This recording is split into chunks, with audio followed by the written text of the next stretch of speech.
90 के दशक में गर्मियों की छुट्टियां सिर्फ कैलेंडर की तारीखें नहीं थीं, बल्कि वे खुशियों की एक जादुई दुनिया का सबसे बड़ा दरवाजा थी। स्कूल का आखिरी पेपर खत्म होते ही नानी के घर जाने की तैयारी शुरू होती। माँ अलमारी से वो पुराना और भारी लोहे का ट्रंक निकालती और उसमें सबके सुंदर कपड़े ठूंस ठूंस कर बहुत ही प्यार से भरने लगती थी। सुनिए जी, पेटी पर जरा जोर से बैठिए, इसका ताला ठीक से बंद नहीं होता। 1 महीने के लिए जा रही हो या हमेशा के लिए बोरिया बिस्तर समेट लिया? सुबह के ठीक 4 बजे जब ठंडे आसमान में हल्के तारे चमक रहे होते, पापा सबको डांटकर और हिलाकर नींद से उठा देते थे। चलो जल्दी उठो, अगर सुबह की पहली बस छूट गई तो दिन भर परेशान होना पड़ेगा। बच्चे अपनी आधी खुली आंखों से मीठी नींद को झटकते हुए भारी मन से अपने छोटे सैंडल के फीते धीरे धीरे बांधने लगते थे। माँ, बाहर बहुत अंधेरा है, क्या बस स्टैंड पर भूत होते हैं? नहीं रे बाबा। पापा आगे आगे हाथ में लोहे का भारी संदूक उठाए तेजी से पैदल चलते और पीछे माँ अपने दोनों बच्चों का हाथ पकड़े दौड़ती थी। बस स्टैंड पहुंचते ही चारों तरफ हॉर्न की आवाजें और चाय की खुशबू मिलती थी। सामने खड़ी लाल रंग की सरकारी रोडवेज बस को दूर से देखकर हमारे पापा एकदम से बहुत ज्यादा चौकन्ने और फुर्तीले हो जाते थे। तुम लोग यहीं रुको, मैं तुम्हारी अंदर सीट पक्की कर लेता हूं। सब लोग बस के अंदर बैठ जाते। खिड़की से बाहर धूल और धुआं साफ दिखता। बस का कंडक्टर हाथ में लोहे की मशीन लेकर टिकट काटता था, जिसकी मधुर टिन-टिन आवाज सब बच्चों को बहुत ज्यादा सुहाती थी। बस जैसे ही चलने लगती, पापा दौड़कर खिड़की के पास आते और मुस्कुराते हुए बच्चों के हाथ में मीठी संतरे वाली टॉफियां थमा देते थे।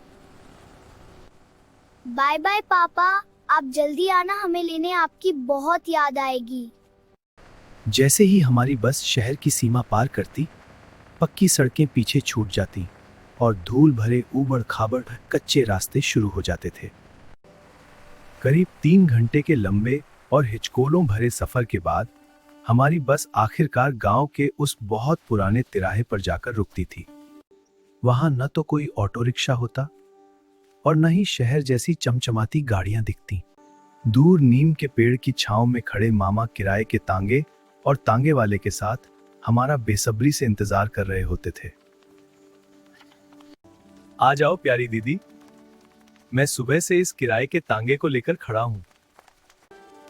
बच्चे बहुत खुशी से तांगे पर बैठ जाते और खूब मजे लेते। दीदी, कितने साल हो गए, आज फिर हम दोनों इस तांगे पर साथ बैठे हैं। हाँ भाई, बहुत दिनों बाद आई हूँ अपने घर, अपने बच्चों को लेकर। तांगा गांव की बहुत पतली और बलखाती गलियों से गुजरता हुआ आखिरकार एक पुराने मिट्टी और ईंट वाले घर के सामने रुका। दरवाजे पर सफेद सूती साड़ी पहने नानी हाथ में पानी का लोटा लिए खड़ी थी।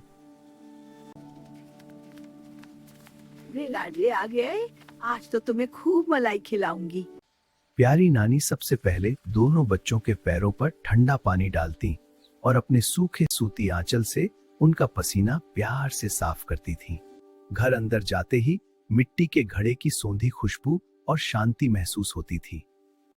गांव में दोपहर होते ही जब दूरदर्शन पर हमारा पसंदीदा शो शुरू होता, तो मामा छत पर चढ़कर टीवी का एंटीना घुमाने लगते थे। नीचे से जोर से चिल्लाकर बताना बच्चों, क्या टीवी की पिक्चर ठीक हुई या नहीं? हाँ जी मामा, ठीक हो गया, आपने तो मजे दिला दिए। नानी ने चूल्हे पर देसी अंदाज में दोपहर का खाना बनाना शुरू कर दिया। लो बच्चों, जल्दी खाना खा लो पहले। नानी, आपके हाथ की रोटी इतनी स्वादिष्ट क्यों है? शहर में ऐसा स्वाद नहीं मिलता। लल्ला, ये चूल्हे की आग और मेरी ममता का स्वाद है। इसे चुपचाप खाओ और बड़े हो जाओ। बच्चे दोपहर का खाना खाने के बाद लूडो खेलने लगे। भैया, आप मेरी गिट्टी बार बार पीट दे रहे हो, मुझे मजा नहीं आ रहा। अच्छा जी, जब तुम हार रही हो तब तुम्हें मजा नहीं आ रहा? चलो छत पर चलते हैं, अब बहुत हो गया लूडो। रात होते ही पूरा परिवार छत पर बिछी चारपाइयों पर जमा हो जाता, जहां आसमान तारों से भरा होता। बिना कूलर और बिना एसी के उस ठंडी खुली हवा में लेटना किसी जन्नत से कम नहीं लगता था। नानी बच्चों को कहानी सुनाने लगती थी और थोड़ी देर बाद सब सो जाते थे। एक महीना कैसे बीत जाता किसी को पता ही नहीं चलता, और फिर वापस लौटने का दिन आ जाता। ये लो बच्चों, अपने हाथ में 10-10 रुपए रख लो, रास्ते में अपनी पसंद की चॉकलेट खरीद लेना। जब माँ तांगे पर बैठती तो नानी की आंखों में पानी आ जाता।